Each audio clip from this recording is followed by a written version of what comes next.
নলবাৰীত এজন পিতৃয়ে 12 বছৰ ধৰি প্ৰশংসনীয় কৰ্ম অব্যাহত ৰাখিছে।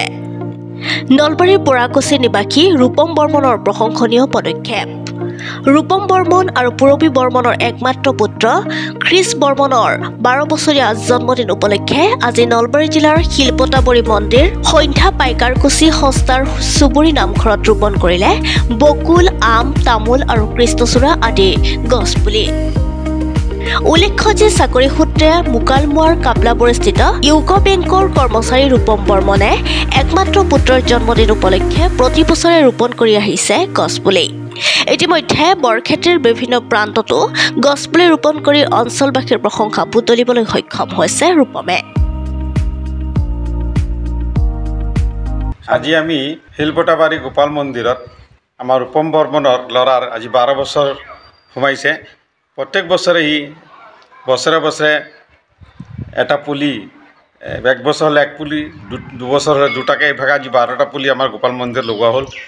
আমাৰ ৰূপম বৰ্মনৰ মই বস্তু এটা চাইছোঁ যে তেখেত বিৰাট সচেতন এনভাইৰনমেণ্টটো লৈ পিনি, তেখেতে এই কাৰ্যটো লৈ পিনি মই ভুলক যাচিছোঁ তেখেতক, যাতে চবেই এইটো তেখেতৰ পৰা শিকি পিনি গছ পুলি ৰুব লাগে। আমাৰ চবৰ কাৰণে ভাল। গছ নহ'লে আমাৰ জীৱন নহয়, গছে আমাৰ জীৱন। গছ আৰু পানী, গছ পানী নহ'লে আমি একো কৰিবই নোৱাৰোঁ। গতিকে আমি উশাহ ল'বলৈ হ'লেও গছ লাগিব, ঘৰত খৰি হ'লেও গছ লাগিব, কিবা আমি মৰিলেও আমাক খৰিৰ দৰকাৰ পৰে। গতিকে গছ যিমান আমি বেছিকৈ ৰুব পাৰোঁ সিমানে আমাৰ কাৰণে ভাল। গতিকে মই ৰূপম বৰ্মনক মোৰ ফালৰ পৰা বিৰাট শুভেচ্ছা যাচিছোঁ। সি বিৰাট কামটো ভাল কাম কৰিছে। মই শলাগ যাচিছোঁ যাতে আৰু এইখিনি কাম কৰক, আৰু আমি এইবিলাকত গছপুলি যদি দৰকাৰ হয় মই মোৰ ফালৰ পৰা 50,000 হ'লেও মই গছপুলি মোৰ ফালৰ পৰা কিনি দিম। গতিকে এইখিনি কৈছোঁ আৰু ৰূপম বৰ্মনৰ দীৰ্ঘায়ু কামনা কৰিছোঁ। মোৰ ঘৰ নলবাৰীৰ পৰা গৈছে। মই আজি 2014 চনৰ পৰা মোৰ ল'ৰাৰ জন্মদিন উপলক্ষে এনেকৈ গছপুলি ৰোপণ কৰি আহিছোঁ। প্ৰথম বছৰত মই এটা গছপুলি ৰোপণ কৰিছিলোঁ, আৰু আজি গৈ মোৰ ল'ৰাৰ আজি 12 বছৰ হ'ল। তো আজি মই 12 বছৰত 12টা গছপুলি ৰোপণ কৰিলোঁ।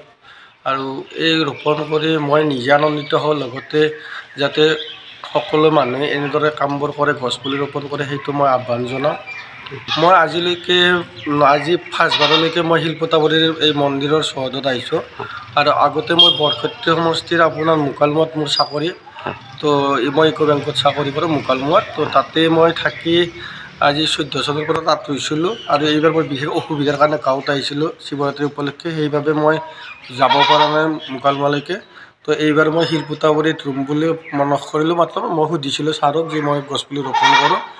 মোৰ ছাৰে ক'লে যে ৰোপণ কৰাৰ কাৰণে শিলপতাবৰীৰ জেগাখন ভাল হ'ব। তো সেই মৰ্মে মই আজি ছাৰৰ মৰ্মে মই ইয়ালৈ আহিলোঁ গছপুলি ৰোপণ কৰিবলৈ।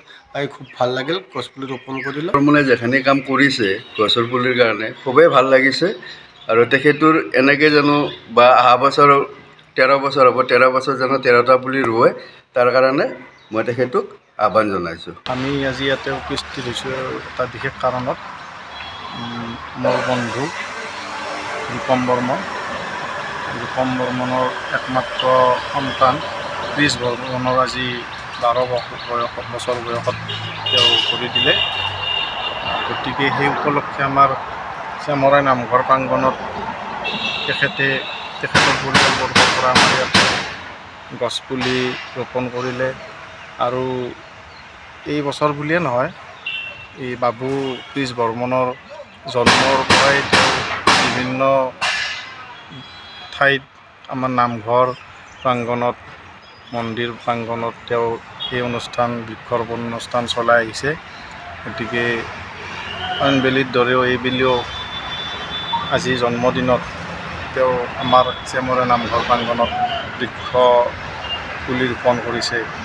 আৰু আমি সমূহ চেমঘৰ নামঘৰৰ সমূহ কৰ্মকৰ্তাই তেওঁৰ বাবুৰ এই জন্মদিনত তেখেতক আমি শুভেচ্ছা জ্ঞাপন কৰিছোঁ। তেওঁৰ আশু আৰোগ্য তথা তেখেতক ভগৱানে সদায় কুশলে থাকক, মংগল হওক তেখেতক, আৰু আগলৈও তেওঁ এনেকুৱাকৈ কাম কৰি যাব বুলি আমি আশা ৰাখিছোঁ।